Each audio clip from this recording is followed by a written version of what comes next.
Hi, what it do, family? It's your favorite host, Mike on the mic, keeping the vibe alive till the wheels fall off. And I'm joined by... Your favorite girl, Sacoya. And that guy, Monte. And welcome back to the Vibe Perspective Podcast, episode 17, or season 2, episode 7. Number 7. We Lucky back. Number 7. Let's get it. We back again, man. 8's back. I appreciate each and every one of you for tuning in to this week's episode, as well as all of our previous episodes. And I thank you for supporting our channel, supporting our brand. Vibe Perspective Podcast is definitely working hard in the background, trying to get new content ideas out, flesh out some ideas, and brainstorm some things for you guys and your personal enjoyment.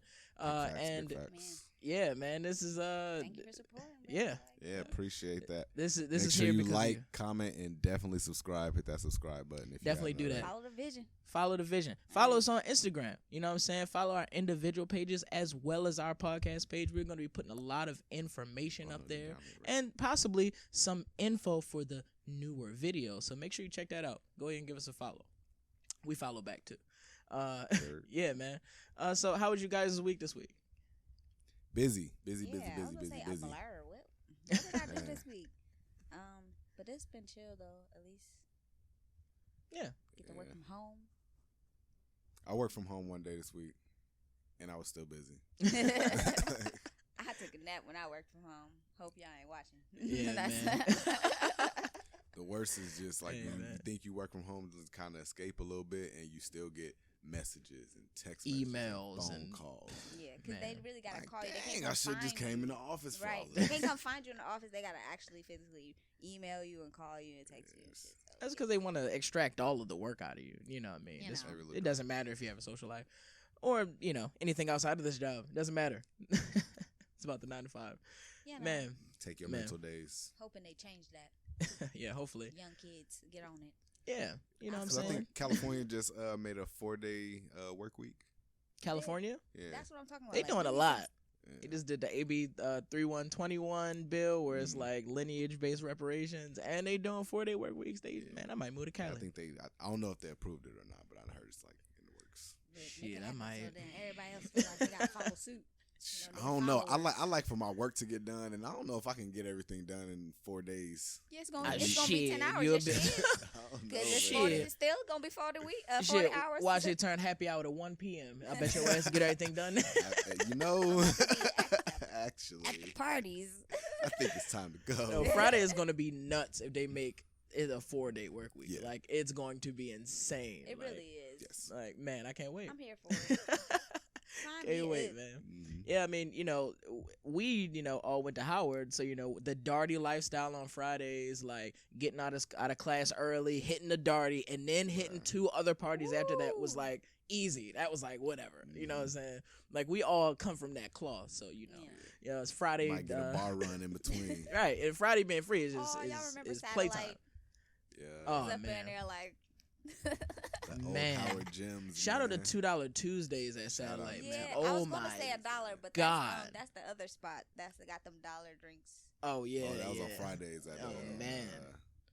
What was that? Pure, Mediterra? Pure, no, Oh, Pure. Pure. Yeah, no, Oh, dollar no, I drinks. thought it's Mediterra too. Mediterra had They them had- had Yeah, them, Mediterranean had them big ass It- margaritas. They're like big ass fucking drinks, man.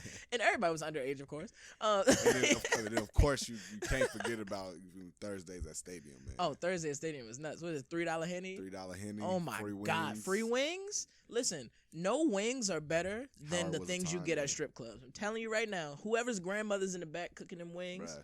look, I don't, we bro. go No, on I a think that was. I Thursday? think it was like a was it the weekend? Dominican dude that back we there going cooking them. For your birthday, did we go on a Thursday or was it a weekend? Because I remember I'm Jalen pretty sure it eating was them a wings. I think it was a Thursday. I'm Yeah. It pretty had sure to it be a was Thursday. Thursday. Shout out to okay. Draylon who ate somebody else's wings off of their plate. I ain't gonna give him your last name because you know what I'm saying it's Yeah. it's confidential. That's cold. Fellow Howardite. Wow, all right. My bad, bro. I had no parts. I had no parts. You know what? Hey Maybe yo. that's No, my he fault. did that in front of everybody. It was random maybe my people in the club. He didn't give a damn. He ate 6-7 wings off of some Bro. random plate. This your plate? No. This your okay. plate? No. All right. Nah. My nigga Draylen just be Draylen it, bro. really do.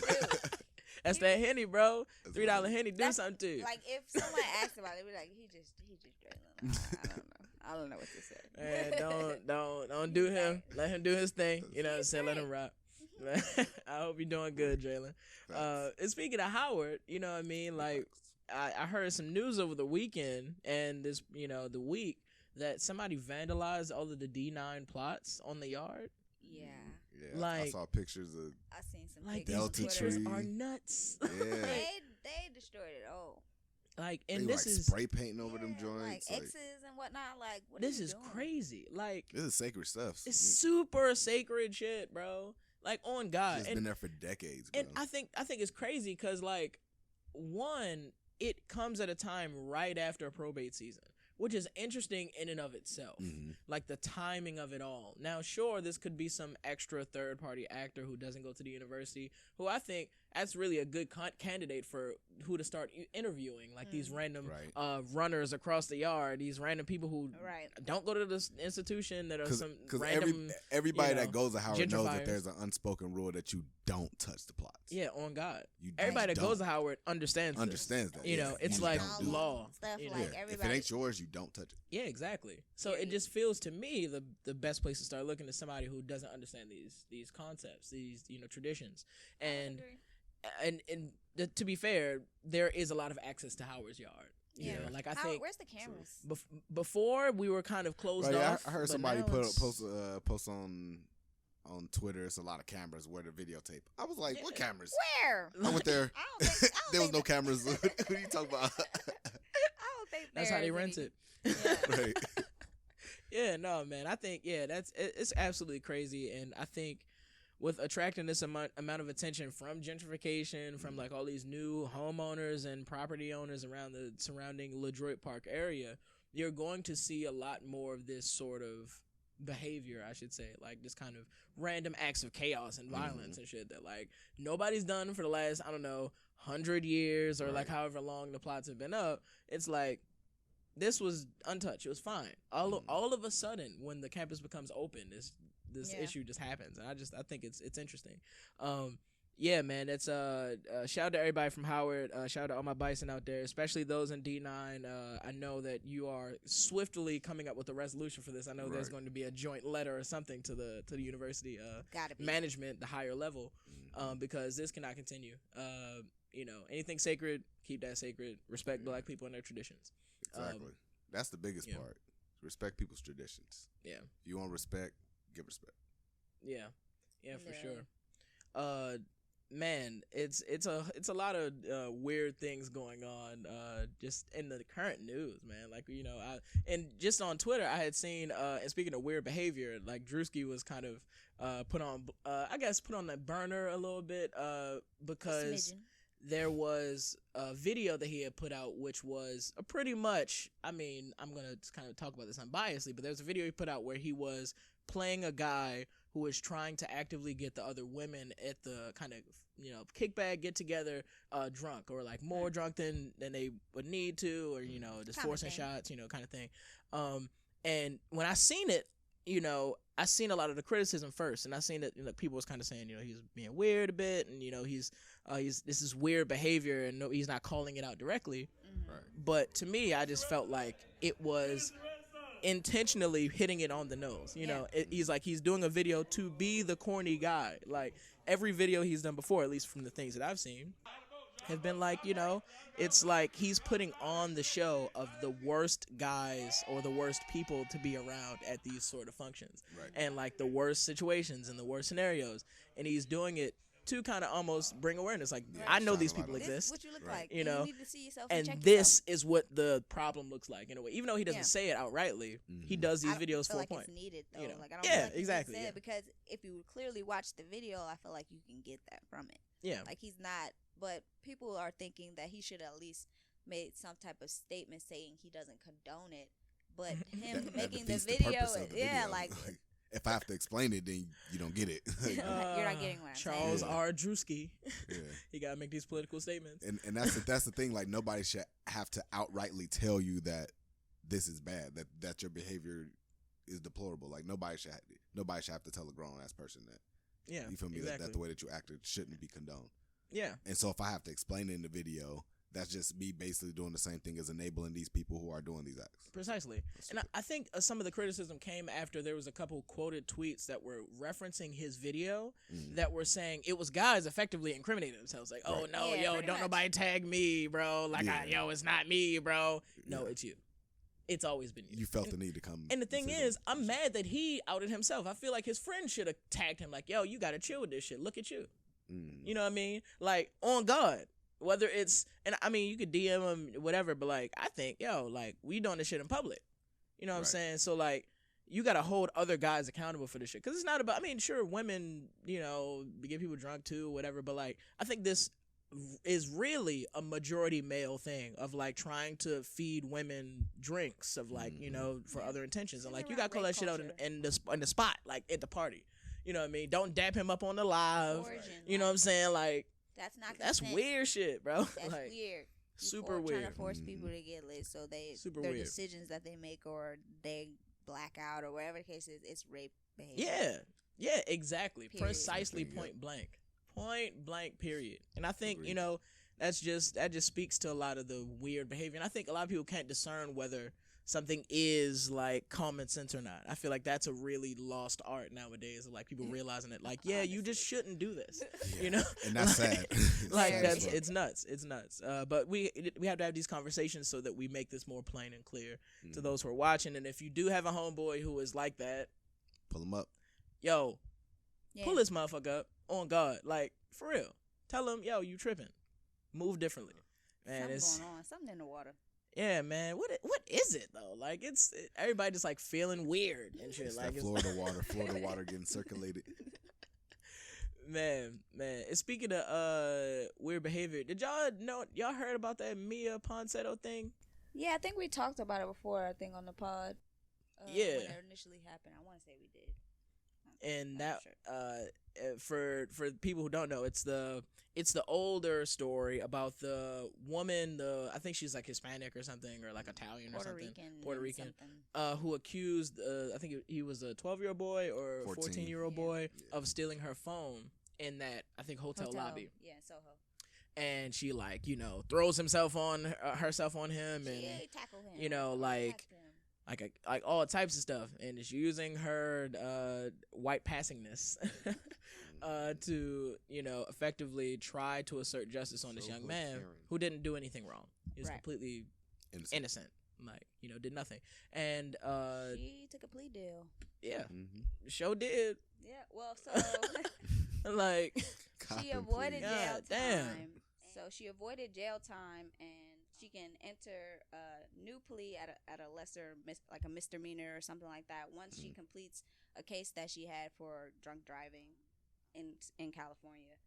So she's a repeat fuck up. Yeah, Whiteness, so she has to continue white counseling, passingness, and she cannot have any encounters with the criminal justice system for 2 years, pretty much. So like, you can barely lock white women up anyway. I'm just gonna refer to her as white. Them up. Like it's virtually impossible to lock white women up. All right, guys, hold on one second. 1 second for this very important chart that's in front of us. Just to interpret this correctly, I just want everybody to be on the same page. If you look at where it says in 2001, white females were incarcerated at a rate of 0.3%. And if you look, 1, 2, 3 spaces above that, that's black males. It's 16.6%. That is absolutely ridiculous. That's the point I'm making. Like, in real life, like, they go to jail, but they don't go to prison. You know what I mean? Like, they don't, they go to jail, but they get, bailed out, and then it's like, it just doesn't turn into anything. Like, it's physically and virtually impossible to keep white women in jail, especially compared to the rates of black men. The thing she was trying to do was assert that actual, statistic. She was trying to assert it. Like, she was trying to duck jail time, and she's trying to put this young black man in jail for something he didn't even do, bro. Like, if this was maybe 60 years ago, that would have been really bad. We don't even consider the repercussions of the behavior that a lot of, and I'm just going to be honest, white women, even though she doesn't consider herself, she probably does consider herself white, honestly, because of the circle she's in, because of what she's able to, gain through her light-skinnedness. And she only has to reference the fact that she's Puerto Rican when she goes home, or like when there are Spanish-speaking people in the room, and she can be, hip. it's just really difficult to, navigate something like that if you're an young black man with no rights in the eyes of America. So yeah, I just think it's weird in itself that y'all are allowing her to take a plea deal and do all of this when she already has a case with drunk driving. Like, it's just weird. Like, oh, she's just not gonna go to jail at all. Like, and then she's also not even remorseful. Like, she didn't give a fuck. Yeah, got on that Gayle King interview, went crazy. Right. Yeah, she told her to wait, Gayle, stop. Like, first off, we would have cut the whole interview. Whole interview. I would have had to tell something about herself. What's wrong with you, man? Listen. But like she's from still putting the blame back on him. Like, oh, he shouldn't have been being suspicious and things of that nature. Like, what? You don't even want to take responsibility for or take accountability for the part that you played in this. Black skin is automatically suspicious and still you don't get jail time. She's 23. She probably want to cry them tears. Did everything she could, and they was like, "All right, we'll let you off, but don't get in trouble for 2 years." Like, okay, all right, man. I wash my hands of thee. Yeah, that whole thing is crazy, man. Like, it's absolutely nuts, and I think, just like I said before, like, these conversations are so important to, like, just kind of put it out in the open. Like, you need to be around younger people talking about these at a high level, talking about these situations of, like, yeah, he just got criminalized for his blackness when he did nothing wrong, and she was going to use her power to call the police or to enforce justice on this young boy when it's not really justice. Mm-hmm. It's like their version of justice on this young black boy. Mm-hmm. And it's like, if his dad wasn't there, if his parents weren't there, like, he'd be, or something. Right. What would have happened? And I feel like there are so many scenarios like this right now and across America where this is happening, and young black men, young black boys are in jail all the time. For nothing. Yep. For absolutely zero, and it's virtually impossible to put them to put women in jail. It's crazy. Is crazy. But I do want to say that there are conversations like this being had outside of this podcast. I mean, we were just talking about Atlanta, and Atlanta kind of being this hub of blackness where it's just having these really tough, difficult conversations about race and white supremacy in America, and they just talking about it straight up. Like, and I love how beautifully done. I love how it is. It's like the cinematography is great. The story arcs are impeccable. Like, the continuities are great. The deep super conversations about things we don't even really get to discuss for real. It was good since season 1. Since season 1, for real, yeah. Season 3, it's just, season 3 is nuts. It just went, bruh. Like, it's going. Man, it's really that. And I shouted Donald Glover, Childish Gambino, formerly known as. He is putting his foot and knee into this, into this production. Boy, I'm telling you, it's already iconic. Like, it's already nuts. I think it's the blackest shit on TV. The first episode of the new season is crazy. It's crazy. This is an unofficial. Okay, hold on. Can we do it? This is an unofficial Atlanta review. No, like. A little quick review, put something across screen, if you ain't then caught make it, up or if you ain't already do watching, something like that. Yeah, but you need to get up and hurry up and catch up. I'm telling you, you're missing out, man. I'm telling you, it's different. You thought Key and Peele was the next coming of fucking Dave Chappelle and Chappelle Show. No, not y'all. But I mean, like, people were like having the conversation that the closest thing to Dave Chappelle's show on Comedy Central was the Key and Peele show, and I was like. Don't know. Then Atlanta came out, and it was boy, yeah. It didn't go far enough. Like, Atlanta goes far, and they go to where we need them to go to have these really deep conversations. Like, the first, and this is not a spoiler, the first 2 seconds of the show of this new season, like, they're on top of Lake Lanier, which in and of itself is full of conversation, full of history, full of everything. Like, all these black people who were literally drowned, and all of the city and the community that was under that water, that is currently under that water, grave sites, cemeteries, all types of things, churches, were all flooded. I will say they put white men in the little perfect spots. Like, just we don't need you all the time. Just, just when we need you, you're there. Yeah, we need you to be the people that understands how racist you and all of your colleagues are. Like, that's the position I need you to be in. Like, when the breakthrough moment happens and it's only you and like one other white person, I need you to stand in the gap and be like, you know what? These people have something right. Like, it's something right about what they're saying. And let me just sit back and listen. Let me take all this information in, internalize it, understand that, yes, I am the problem. However you get onto that conclusion is up to you.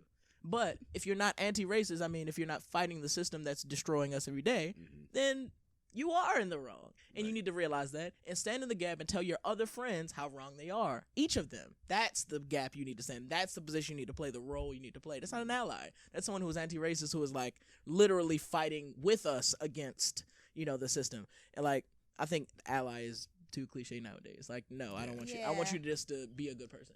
Yeah. You know, like, you know, but yeah, no, Atlanta does a really good job of really bringing in a lot of these stories, and maybe, I don't know, maybe we can do like a, you know, some sort of review, something. I don't know. We'll get into. We got to wait for Dante to get up to season 3, but you know, we ain't gonna get into that.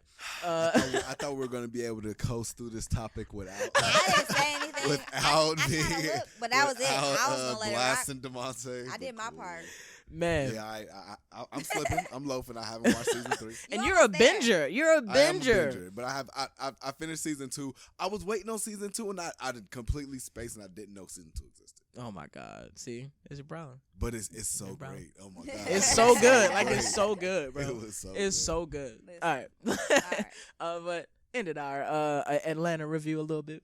And speaking of Atlanta, there was a interesting conversation on LeBron James's show, The Shop, with Gunna and Atlanta, with Gunna and Steve Stout, who are discussing kind of the parameters of what we know today as music industry and contracts and like the industry and what that looks like currently and where artists are. I think before it was out of scope to like have, you know, a social media,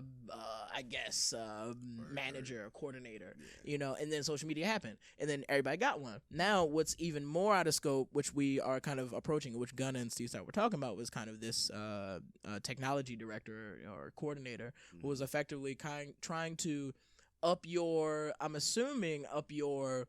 engagement in the algorithm, as well as featuring you in places where you normally wouldn't be, but that's through technology and through sort of sourcing, as well as kind of, just being in the metaverse. So what do you guys think about just, I guess, being more technically savvy and what's to come for hip-hop and new artists? And where do you see them kind of now? I think with like the direction that hip-hop is going right now, where it's like, you know, a 1,000,001 rappers, you know, in the world. Everybody's a SoundCloud rapper now, and just kind of from that idea of like SoundCloud is kind of what they were, I guess, kind of like getting towards or coming from. It's like, you know, every since there are so many, and it's not really an industry or a business where you're wanting to go to a big label, you feel me, and just get drowned out by a whole bunch of other artists, right. And not be, you know, your own person, not have your own fan base, not have your own, you know, monetary, you know, showings for the work that you put in. And it's becoming less realistic for you to be able to make money and be successful, in the current like industry model. So the idea that everyone, you know, artists could move to like this new technical footprint is like just kind of like self-branding, becoming more, you know, individual and less mainstream, I guess. I think I like the idea, because it's essentially what the game is right now. Everybody has their social media accounts. You manage your social media account. You make sure that you're the most poppin', the most, you know, entertaining in whatever field or whatever realm you're in, and you have your set group of followers or your set group of, you know, people that are die hard for you. And you feel me? Just like he was saying in the interview, if you can't make money off of those people that are going hard for you, and you can't see that, you know, that monetary reciprocation, you know, immediately, then what are you really doing it for? I can see that. Like, for me, like, I don't know, like, what does this actually entail? Like, when you talk about advancing in like technologies with like music industry, like, what exactly are we talking here? Because I mean, do you really need someone there to actually push that? Because honestly, people are doing it by themselves. TikTok, like, you don't really need someone, or I guess this particular platform, to be like, oh, this is just for me, so that my fan base can just come and see me. I feel like, I don't know, like, I just need to know what exactly is it? Yeah, I actually think that's interesting, because I remember there was a recent interview with Vince Staples where I think he was on Real Late with Peter Rosenberg, and he was, in the start of the interview, he kind of said something along the lines of 10 million views on TikTok or something like that. But he was like, I don't even like market for TikTok along those lines, or like I don't even like really check for TikTok, but we checked and I'm getting 10 million views. You know, and it's like little clips of him saying funny shit, him and Tyler on Hot 97 or whatever. Right. Like, just little moments of him, but he's getting all these views. And I think that speaks to the fact that, like, he wasn't even hip. You know what I mean? Like, he didn't even know that there was these engagements out there that he could possibly use for a deal. Right. He could possibly use for a contract. And I think that's the key of having a coordinator who is very technologically savvy. Not just that, but I think they can, like when I had mentioned, like a kind of a placement in terms of the algorithm and like sourcing, like you're able to put yourself in different places, like in different playlists if you're like an artist. Like, you're able to have a certain bump versus others. But to be fair, I say all of that to say that Gunna isn't anywhere near the same situation as like a Tizo Touchdown, you know, who is like literally coming from like social media, right? Like, is literally like Facebook videos or whatever, you know, like Twitter videos. Like, he was nobody, you know, before this. And I think his progression kind of getting up to where it is nowhere near Vince Staples, or clearly nowhere near fucking Gunna. But I think that's more along the lines of what we actually see on the ground. And I think Gunna is speaking from a position of, oh yeah, he had a small part where he was talking about making kind of the deal between the major is like more of a partner sort of deal, like kind of considering them as like a partner versus like a major who was like funding me. And I think Gunna has the luxury to do that because he has not only his personal, you know, mega stardom, but also the bankroll of Young Thug and YSL. Like, right. That in and of itself is enough to put you in every playlist, you know, let alone, you know, let a label consider you as a partner. Like, what? You think a label is going to let any random SoundCloud rapper think of them as a partner? Absolutely I not. Own you. And you signed this 360. You know what I mean? And I think a 360 becomes a guillotine for those who can't do it, like a Tizo Touchdown. But it doesn't become a guillotine to Gunna because he can leverage a lot of these like relationships in YSL and like the connections there, as well as like use his own personal money to back a lot of the projects and then pay all the money back, then make whatever he wants on the back end. And it's like, I feel like he's coming from a privileged almost position, just being in Young Thug's camp alone, you know. But I certainly do wish that we can get to a place where we can consider labels like, I don't know, fucking Universal our fucking partners. You know, I'm sure they've been through enough black young artists that didn't work to know that everybody's probably gonna come with the same talk. They're gonna come into the boardroom and be like, yeah, let me partner with you. We're gonna do this percentage and 360? Cool. Have a good day. Literally, that's how it's going to be, you know, because everybody going to act like they got this business acumen. Everybody going to act like they got all these engagements and all these followers. But what's your real ROI for real in real life? That doesn't come from a place where you don't have backing, to be fair. You know, unless you're just some random hood phenomenon where, like, everybody in the community fuck with you, which is, like, that's 1 in 2 billion, you know, not even, you know. So I think it's important that's distinguished. But, you know, one day we'll get there. We'll certainly get there. We own all this shit. I mean, the intellectual property, you know, which is should be the most important part. Yeah.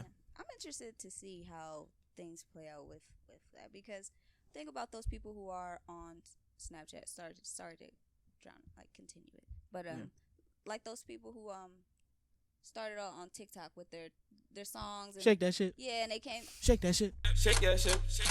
Shake that shit. Come on, Lord, shake that shit. A lot of those songs, I don't even know who made them, and I don't know what the name of the actual song is. Yeah. I feel like unless you're actually searching it out to do these videos or something, you need to find it. So you know a couple words from the song. Yeah. Try to type it into Google. Yeah, like you just search it up. So shake that shit. if you're coming from that, which a lot of artists, I feel like newer artists are, how far are you really gonna go? Even if you do have this person or somebody there or some technology there that's getting your engagements up and stuff like that, like, are you ever gonna be able to produce like outside of the TikTok world? Because you need a major. That is fantasy world to me. I feel like if you know, of course, probably most likely in the infancy stages of something like that happening, it's going to be hard for somebody in that realm to see like real exponential like growth or even to get to a level like a Gunna who's, you know, exactly there but not there. You feel me? But you know, when it does get there and you do have, you know, a high level team behind you who can turn, you know, 100 TikTok followers or views into 1 million. Right. You exactly. know, that should be like the goal. Can you produce to those millions is what I'm curious to see. Yeah, it's true. I mean, it's similar to what Kendrick's doing. Like, Kendrick left TDE to become independent because he already had a following to be able to do so. Mm-hmm. Like, he wasn't doing that before he was rocking on TDE. And I'm sure, to be fair, he is an argument he could have probably done it if he didn't have the connections with Top. But I don't see Kendrick not going with a major, you know, in any timeline. You know, no MCU multiverse moment does this nigga not get into Top Dog. You know what I'm saying? And I think it's because he knew he needed this extra backing, this institution that's able to kind of fund his ideas, his dreams to come to life. Then once everybody realizes how incredible he is, then it's like, I can do it on my own. But that's only after the big backing, you know? So it's like, what we gonna do? What we gonna do? We need to own our own institutions. I wish we had a black-owned big three, you know, music industry company, record label.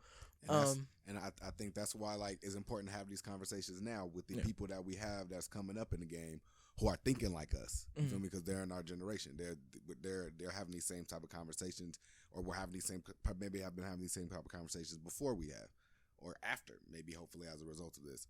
But if you get those people into those areas and doing those things like J. Cole's doing with Dreamville, like you know, like Kendrick's trying to do on his own, like, you know, Jay-Z is seemingly doing in the background. You feel me? If you get those people in those areas to be able to give, you know, these new artists that type of backing so that they can stand on their own and then, you know, trailblaze a whole new, you know, vision for hip hop. And I think that could be that vision. Yeah. You know, where you're now able to stand alone and we can make money together.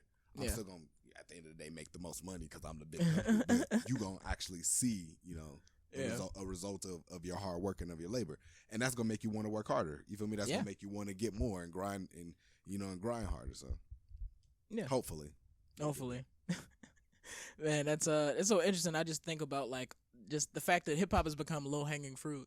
Like, it's just become so easy for just random people to hop in and, like, do these things. And just considering that, as well as what you're saying, like, you know, what is it going to look like in the future where, you know, we are able to kind of do these things on our own with our own dollar, but there are still and possibly growing numbers of people who are just kind of finding the niche of hip hop because it's been so easy to get in, really easy to create beats. It got apps on your phone you can make beats and stuff. So, like, consider those two like factors in the same sort of like hip hop era.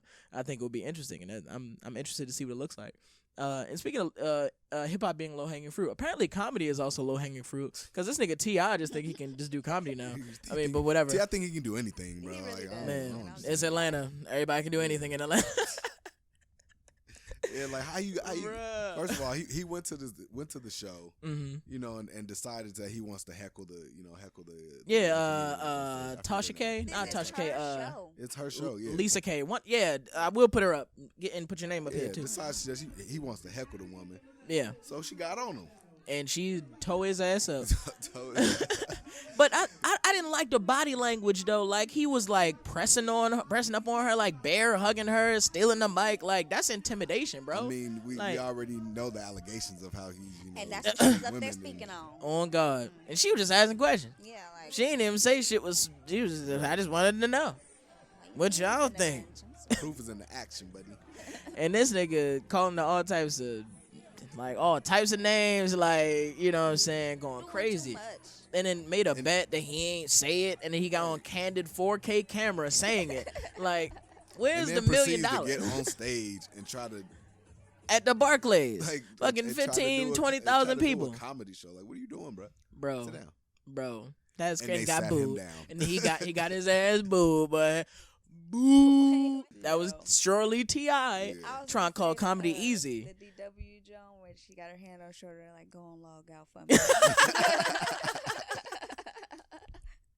Like, Hey, yo, he certainly should have. Man. Like, on God. And I was on his side. You know, we was talking about the Godfrey thing and everything. Of course, Godfrey was the first person to hop on. Oh, T.I. fucking up. Oh, Just- shut your ass Yeah, he up. do this show because Yeah. he just gonna be scared again once T.I. says something. when he pull up on that FaceTime, Is like, T.I. gonna what's shoot up? me? Yes.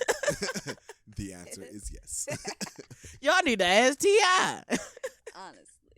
No, that's crazy. Low key, shout out to Shorty who put the joint on because like she's actually funny. Like Right. it took 2, 3, what is it? Like it was a 10-second video I think on Twitter and I see it, and within 10 seconds I was laughing. I was like, that's how you know you're funny. You know, like if you're funny, it doesn't matter when somebody catches you on camera. Like you're going to be funny. Like it's which is the whole issue with T.I. in the beginning, just joining comedy. Because he ain't funny. Like if you funny, You then wanna hear your you'll stand on your stories. own. But Yeah. it takes years. It takes It takes some it time. takes a lot of time. You can't just know what I get mean? on the stage at the Barclays in front of The all these fucking people Barclays, and bro. and just think that your comedy is just gonna hit, bro. Like Right. nobody The knows you fucking for that. Barclays, bro. What if Not Chris even Rock that- started rapping and he just went to this Like, nigga there's show? no punchlines, nothing like that. It's just like stories type. Like, you need to figure out what you going for and then Yo, practice, go to some small That joints. actually would probably be more enjoyable. Than like on God, yeah, tell a joke in between, then start rapping, spit a 16, tell another joke, spit a 16. Like, it's bro, wilding out at this point. Because, like, you got just to add kinda Will on figure the it other out. team, so it's like the red versus the. We just want you Wait, to, no, it's the black The versus the Rocks silver versus squad. Smith. The Rocks versus the Smiths. we just want you to figure it Hey, out. yo. Okay? Like, because this ain't it. Smack. And all the comedy people is telling you. So, Everybody's telling you. The Everybody old heads, the new telling you, heads. fam. you Your lack some friends. respect in it. Everybody telling you. You just think you could do whatever, and it's not that. Man, yeah, and that's my whole issue. Like, I just feel like T.I. feel like he can do whatever the fuck he want. He just Like- going about it all the wrong way. Like he don't give a fuck. Like he did some super unsavory shit, jumping on stage, ripping the mic from that girl's hand, like at her own Telling her show, to shut the fuck up at her talking about this own my show. shit, calling her all types of B words. Like, yo, And then try to silence her like you're not. like Who are yo, you? yo, T.I. Listen, I know it's coming to him, but something Expeditiously exit the stage. is on the way. 'Cause I'm Is on the way. Speaking of unsavory moments, we're not gonna talk about it. We're not gonna talk about it. Y'all know we're not gonna talk about it, but we're not gonna talk about it. We didn't talk about it before. Yeah. I know we dropped didn't some have an hits. episode out when We did. the Low key. I mean we didn't have Yeah. like an episode addressing it to like the night of, like The we didn't drop thing. anything. We thought about it, we didn't do it. Because we're classier than that. Professional. Not everybody should stay next to us. Like, thank you. Hey yo, no, but yeah, I mean, we aren't gonna directly talk about it, but what I will say, because I'm sure you've heard it 3,000 times already, and whatever takes people have now, I will say, I think that the decision to make sure that Will Smith does not and cannot enter any Oscars events for 10 years is egregious. Very. And Absolutely. I just think that if this, like many other examples, doesn't show you how very instantly they don't give a fuck about the rules. They was trying If to you're arrest black themselves. and you fucked up, oh, for sure you getting whatever we can think of. Like whatever, it don't matter the standards before you. Like white men and you are not on the same level. Don't compare yourselves to them, because what happened to them will certainly not happen to you. You don't have enough access. You're going to get the foot. Like you're going to get the bottom of that foot, Right. you know. And if that doesn't tell you, if this situation doesn't tell you that Harvey Weinstein still, you know, whatever, fucking what's dude's name, Roman Polanski, like all these other guys wildin', like a nigga Right. shot a nigga on set, shot a stunt girl on set, like, you know what I'm saying, like Yo, He can show shit up. is nuts. Right. But and it's like people are like, just like Sacoya said, that they were going to arrest him. People are trying to use that like as a cop out, like trying to act like we don't understand that. Bro, are he we stupid? committed. Like, yo, we understand he committed a crime. It's not the dispute here. Yeah. Like, Not are the we dispute dumb? here. Like, Right. we not keep up with the conversation. Come on, man. The dispute here is bro.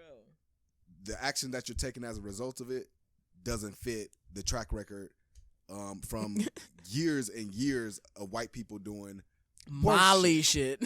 way worse. Molly raping kids. Like, you know what I'm saying? Like Molly shit. Yo. Like shit. Like Like, unspeakable shit. This man Jim Carrey decided to speak out on it when he literally tried to kiss Will Smith. Yeah. And then tongue kissed a shorty On the receiving a Oscar stage. reward Like, on come on, like yo. Sexual assault. like bro. Like, Wait, but Like, did y'all see that probably should be a video? good time for you to shut up. bro, if Will Smith slapped the shit out of him in that moment, I wouldn't have been mad. Like, and I would have wished somebody would have said something. But I bet you And Jim so Carrey Oprah- can come back up to the Oprah with her Oscars. arms out, like, y'all know that meme, because I would have literally like, Like, smacked oh him. God. Like, don't try to kiss me in front of all these people. What's wrong with you? Man. Anyway, but It's did y'all nuts. see that video of those two race car drivers fighting? Racist car. No, The race NASCAR. car. Oh, yeah, I did, No, I did, yeah, I did. yeah. So I want to see. Boy, can we put that slugfest up above us? They got Mhm. fights in NASCAR. These some niggas. Yeah, man. These are the some- real niggas. Those are some delinquents up there. They was Look at fighting, them fighting. thugs. Woo! Them- Oh, They was going at it Those like are gangsters. Those are gangsters. like Hey, I'm afraid yo. for my life. I'll never go what to a if one of NASCAR those race again. drivers was Like, Betty they White? could. Can Oh, you I imagine definitely what have seen that happened? tweet. Right. Like, yo, this shit is nuts. It's like, Yo. it's nuts. It's nuts. Yeah, but no, they're certainly racist though. I thought I heard you right the first time, and I Yo, think I did. NASCAR is just so inherently racist that you might as well just call it race car. Call it what it is. Yeah. Yeah, I don't see what I know did? why. When I seen NASCAR See what I fight, did? I just imagined Okay, like a that's whole fine. bunch of people fighting. It just didn't seem like the type of event where like only two people People will fight. fighting. Like, Yeah, one it's person like jump in, everybody everybody else jump in. Yeah, Man. like with Nah, man. with Chris Rock and all his brothers. Oh yeah, they right. trying to jump this nigga. Yeah, They try listen. Come outside. We just want to talk. Kenny is the real one trying to push the agenda though. It's like, and Tony Yeah, kinda. Tony, not Tony kinda. Tony crazy. I feel like Tony really about the Tony ain't shit. got shit to Tony lose. like- That's his I problem. feel like He Tony That's said his it. problem. He ain't got, That's his problem. And Ray J wants to sponsor the fight. Listen, it's gonna be like one of those WWF 10-on-1 This cage man match got joints. his investors ready already. Celebrity death match. They need to bring that back. Ray Do J a always Will try to be in some and shit, Chris yo. Rock episode. Honestly. So, well, Kenny, he is, he's already signed on to do the celebrity fights or Mhm. whatever. He doesn't have anyone to fight against. He just currently. need Will to pick So that he's ticket been up. calling out Will, but it's like that's a Chris and Will Perfect thing. time. I don't Yeah. think that's your moment, sir. Yeah, it ain't your moment. Agreed. Find somebody else. I Fight don't- like Jaden. I'm gonna beat your son up. What? You know what? This man is like 50 years do old. not fight that boy. He look-y knock his Yo, ass Jaden out. might He knock whip his your old ass out. a little bit. I don't Jada know. he be working. He be working. Will might tag in like they look a little. Man, yeah. This man that's- Chris Rock said that's he ain't nuts. saying nothing until he get paid. Listen, Listen. Chris Rock got at least 7 opportunities to get the bag after this moment. Who wanna write a book? Opportunities. You need a book. Honestly, You need the tour that's released and dropped in August. Oh, Hint, the hint. comedy you special. can do a part Mm. two book per series. You know what I'm saying? You can You know, stretch you can do the this. first book, leave him on a cliffhanger, right before his fingertips touch my face, and then just close the book off, and then release the second book, New York Times bestseller. I'm trying to tell you. Trying to tell you. Listen, that's how They you gonna do be it. lined up to Man. buy That's how you do it. Trying Turn to it eat into the an tea. anime. Even Listen. though they've seen it on TV. And you need to do the boxing match. I think not the Kenny shit, but I feel like he should announce a boxing match between him and Will, sponsored by Mayweather Productions. What is it, the Money Team? Boy, I'm telling you, you'll be at least $100 million in that arena. At Get least. him at one of them red table talks. I bet it go Listen. down. Look, him and Stop Jada that, yo. They will gonna- come through. I feel like they're gonna do that though. Keep Will my walk while you wife's. get the Will I don't know why, but I feel like that's the route they're gonna take, and I hope it's not. Like, just sit all of them down. Yeah, the Hey, table. yeah, wait, And then who try to who talk it Chris out. gonna have with him? He gonna have Tony with him because it might Tony. get lit. Yeah. It might get lit. feel It might be. I feel like it's Like a only Gotta bring reunion his wife show? or something. involved. He I gotta feel bring like his it's wife. only Is gonna Chris be the Rock people married? that are I feel involved. like gotta bring his wife. He was trying to fuck with Rihanna. I don't think he is. I don't think he's married. He was hurt when Rihanna did shit. He was trying to get I at was gonna Rihanna, say his something, old but I ass. guess Chris Rock. Maybe. Yeah, no, I get it. I mean, some people might find it appeal. You like one of them, original OG comics, but neither here nor there. Okay. Man, it's it's a whole lot of brawling, isn't it? And speaking of I should say historic moments. I mean, Ketanji Brown Jackson, newly appointed to the Supreme Court, first black woman ever to do so. Yeah.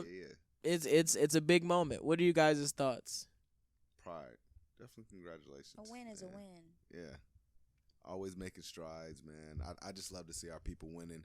Yeah. Continually, promoting this idea of, Black history. Yeah. Not just the month, Black history. Just continue to just make strides and go forward. It's Black History Year. I've been saying this forever.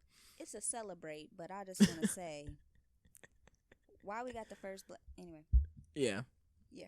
Yeah. But you know what's crazy though? You want to know what's so interesting and so gnarly about this whole situation is the fact that like Ketanji Brown Jackson's great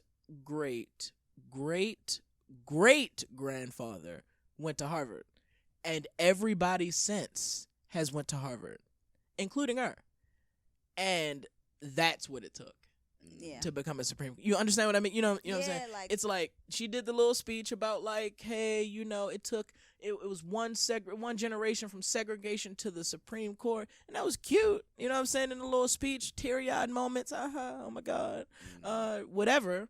But like, bro, like it so took much. a lot. That Like was it a took lot. a lot. It wasn't one generation. You know what I mean? It was since your great grandfather that it took for all this energy to propel you into a seat that was just so happened to be vacant at the time. It's like, yo, we just got to put this in perspective, because I would love to. Never mind. Boy, here I go being a Afro pessimist. That's certainly not what that means, but I think you just made that word up. no, it's a real thing. Oh. Being an Afro pessimist is a certain position, but I think it's not the exact same as what I'm saying. I'm just kind of saying like, my Afro pessimism is the fact that we can't make a generalization off of an entire group based off of one individual circumstance, and I think that's similar to like the Snoop Dogg Death Row thing of like we don't even know the contract details or whatever, but we know that he is one of the part owners, and I can't say anything about anybody else that lives in Long Beach who is a young black man who wants to one day become Snoop Dogg. I can't guarantee you that, or I can't even really give you a good percentage of a opportunity or possibility that it will happen. It's a really far shot in the dark, but there are anomalies and they exist. Unicorns exist, So, as long as we're continuing the fight to make sure that every day we're getting closer to a place where that young black boy, the young black girl can be an executive and own her own label, own his own label, right. And, do these things and become a Supreme Court justice because they're actually a great fucking lawyer who has, just a stunning track record, just because they're great for the job, then, if we keep working towards that, then we'll be good. But as of now, that's not the truth. Yeah. Everybody can't be her. Everybody can't be Snoop, and we need to realize that. We need to wake up. Nasty. Yeah, man. So shout out to Ketanji Brown Jackson. And she, I'll just kind of end on this. She mentioned that she is the dream of a slave. And you know who else has dreams of slaves? Mano. Mano apparently has fetishes that he is a slave. He has this fantasy role play in his mind where he is a slave. And the white, I'm assuming, shorties he finds as groupies or whatever that he ends up smashing, he ends up getting them or attempts to get them to be the slave master's wife. And he just got whipped by massa, he says. And he's the rebellious. And he wants to role play with white women to let them call him nigga, let them do whatever. Like, listen, fam, like, it's when I not. seen that, bro, I was just like, what the mental illness. He talking about he was just playing. Like y'all don't know a joke. Like no, you don't joke about nothing like that. He was dead ass. He was dead ass in a room full of black women. Like, read the room, bro. Yeah, you dead ass beat. You dead like, ass. fam, dead ass. Like he's dead ass. Like, okay. And I think that's so nuts, bro. Like we had a conversation off camera about like, you know, just preferences and fetishizations, and it's like, bro, like I'm telling you, as much as people like to think that they can separate their fetishes or their preferences from any moral standards they have as a person, it's a lie. They're all connected. They're all intertwined with each other. And the thing is that your personhood, the thing that makes you who you are, is a culmination of all your preferences, a culmination of all your small fetishes, you know, your small likes and dislikes. And I think that should tell you a lot. The fact that he would want some white woman to call him a nigga is very troubling. And I pray that his camp gets him some help, or at least sits him down and talks to him. Like, bro, like, do you not feel like where's your mind, bro? Like, I don't even know what to call it. You know, I'm not a psychologist, but like, you need somebody in your corner to just sit down and talk to you. Like, bro, like, we gonna get you some black women that can love you, because apparently you don't feel, I don't know, whatever it is. I can't even. He don't love himself. This shit is like, I'm just trying to like, I can't even figure out why somebody would want somebody to do that. Like, trying to figure this out. Like, bro, shit is nuts. Like, shit is nuts, bro.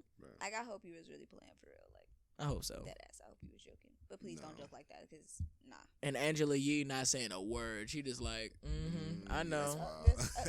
Yup, it's great content. About hit about 1 million, 2 million views. 2 million. That was 2 million. That's heard a ding. Yeah, like, man. Yeah, man. That's absolutely a crazy story. Stay away from white women. That's really the takeaway here. Usually. Don't whatever. You know, I just don't recommend it personally. That's from Mike on the mic. I don't personally recommend. And it just, in speaking to that thing, like, you know, there was a story recently about a guy who was dating a white woman who was just stabbed to death. Only thing worse than a white woman is a white woman with a knife. Oh my God. Or with her phone dialing 911. Man, it's crazy that they're equally as deadly. Wow, right. That's nuts. Yeah, so like, what are you guys' like opinions on the story, like about what happened? Okay, so just a little of a backstory. So a 27-year-old Nigerian guy was killed, stabbed to death by his OnlyFans model girlfriend. His name's Christian Toby Obumseli. Yes, Obumseli, that is right. And his family is pretty much right now asking that, like, a call for community, asking that we all kind of call in, you know, tweet in or whatever to kind of get this situation moving, because as of now she is free. She been taking drinks and shots at the bar. She been like, she was kissing her dog with blood on her from stabbing him, like, in a video. Yo. 2 days later she was in the bar drinking at the hotel, like. I heard she was updating her OnlyFans like right after that shit. Like, she's absolutely gone girl. Like, she's nuts. Psychotic. Yeah. They're saying self-defense, but apparently their relationship was abusive beforehand. Some of her friends said she was abusive.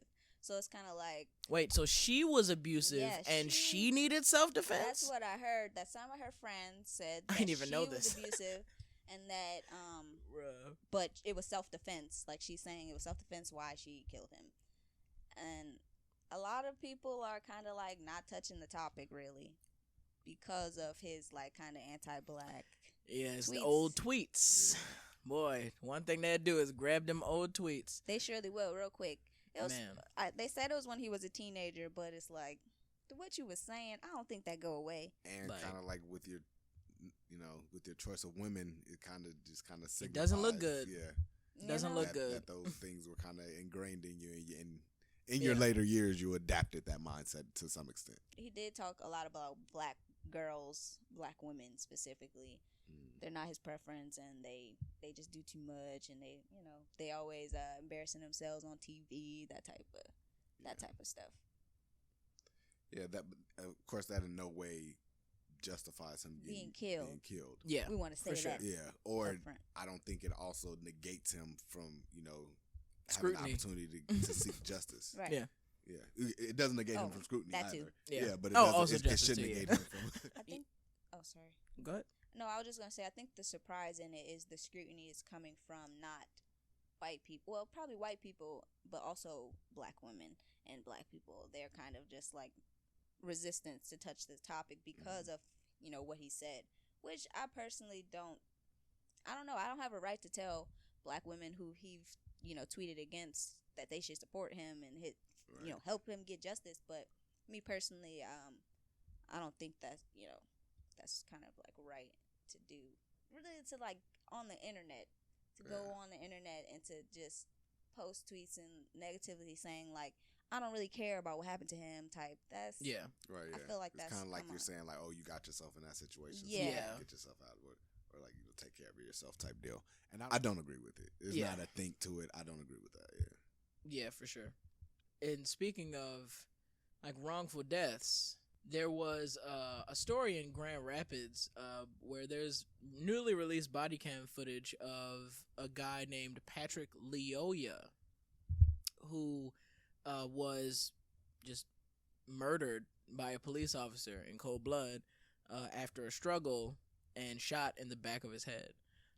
Now, viewer discretion, this video is very graphic.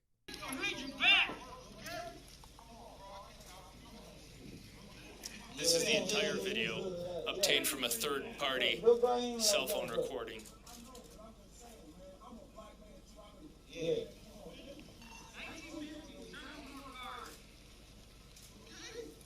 Now you say it's good, man. Yo, what's up, man?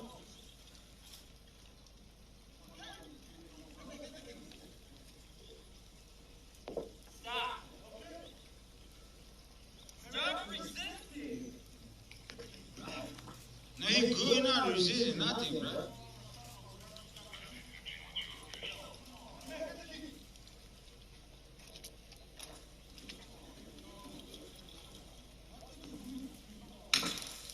Okay, why you gotta do all that, bro? It good, man. That was the sound of a taser discharging. Let's call the taser.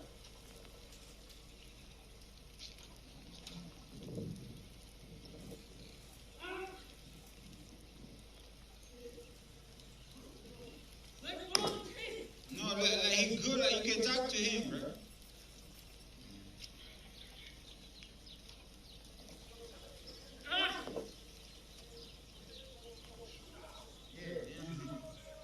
Like he good, bro. Like, can you talk to him like good? Like, can you, yeah.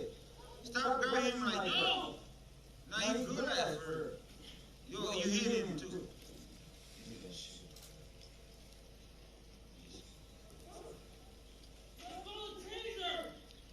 Now he ain't grabbing no taser. I see that.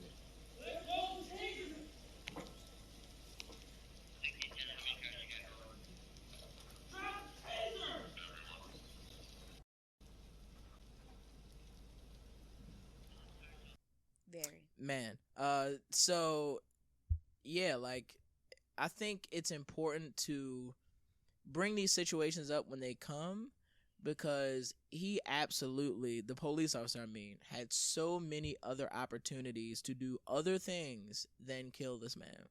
And he shot him in the back of his head, and the police body cam video, it just very casually cuts out right before the shot was pulled, from the gun, which would have been, I think, that would have put him away forever. If we had that small 2-3 seconds, it would have been the end of all conversation.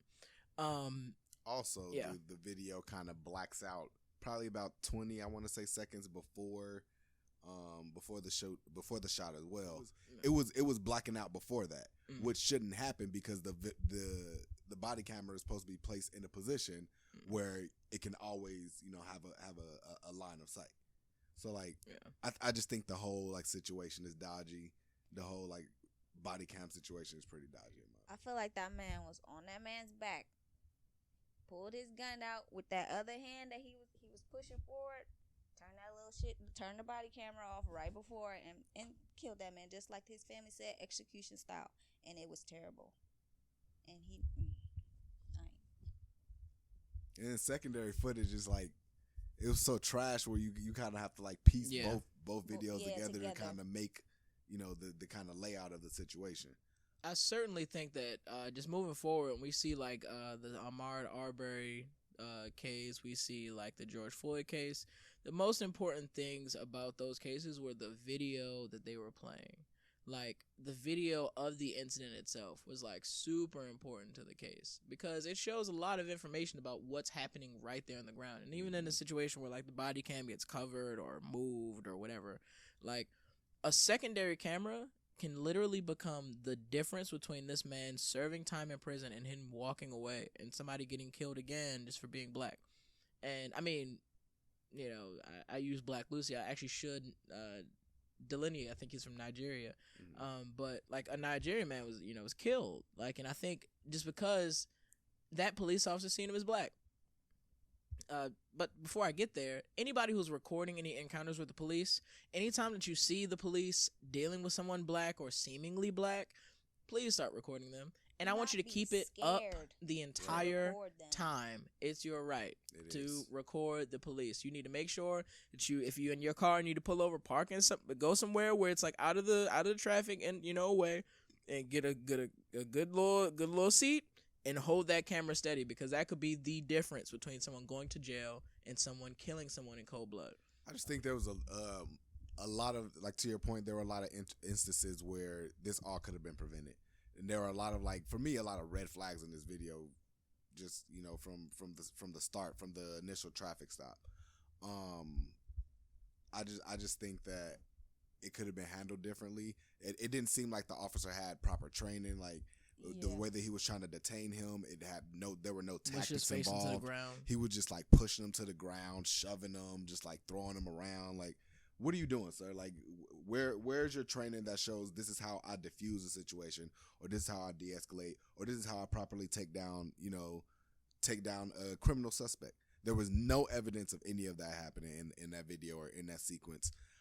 I personally, I had to look up the police calls for what he was saying, because I didn't like the verbiage that I heard. He was like, we got one running. Yeah, we got one running. We got one of them running or something like that. One like, what? One of who? One of them? Them what? What are them? Yeah. Like, I don't like that. I've been involved in a shooting. Yeah, and and then I also looked up, police codes for evading arrest or resisting arrest, resisting an officer, for a chase in progress. Yeah. None of those codes match what that man said. Yes, that's some so like shit. So and anybody who's ever been in a situation where you've been over policed, and where you've just been been at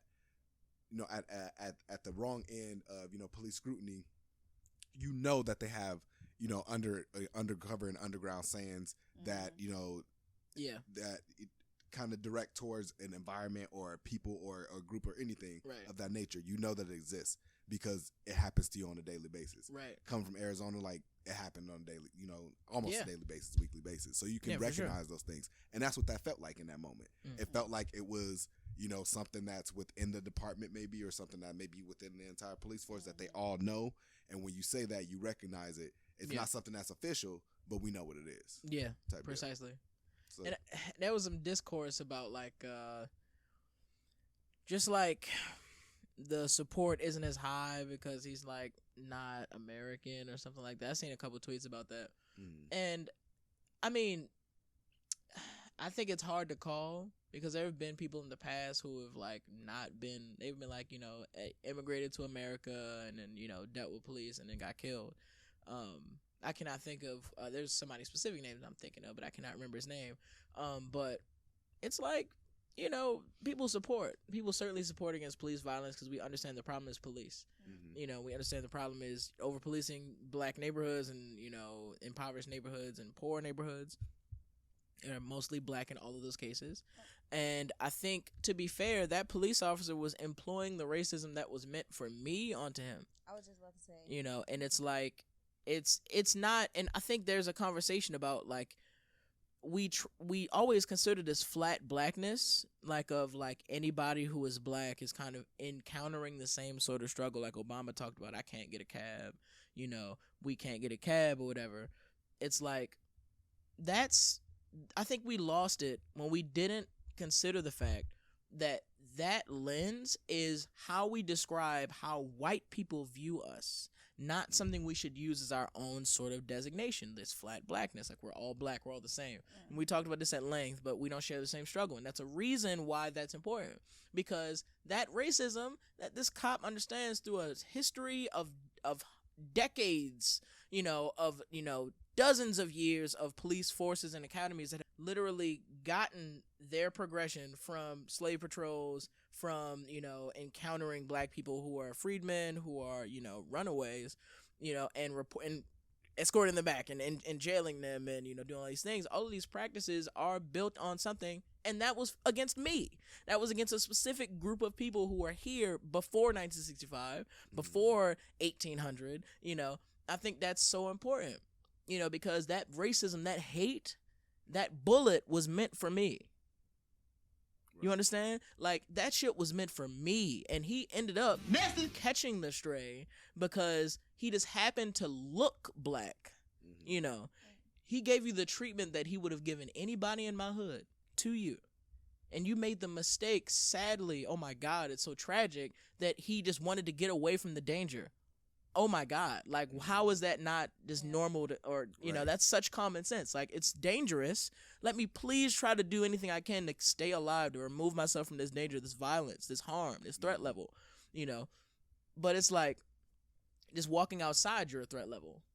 He had to pull his gun for you to see him as a threat, or like his taser, or like had to grab you with aggression. Like, you just seen him as some regular guy. Right. He saw you as a threat because of your brown skin, which he thought was black. You know, you know, it's a sad story, and prayers to the family of Patrick Leoya and everybody who's dealing with this sort of thing. And you know, to be fair, we shouldn't the police a lot, you know, because they are, you know, a pretty bad institution. It's built on bad morals and values. So whatever fruit it produces is naturally just going to be bad.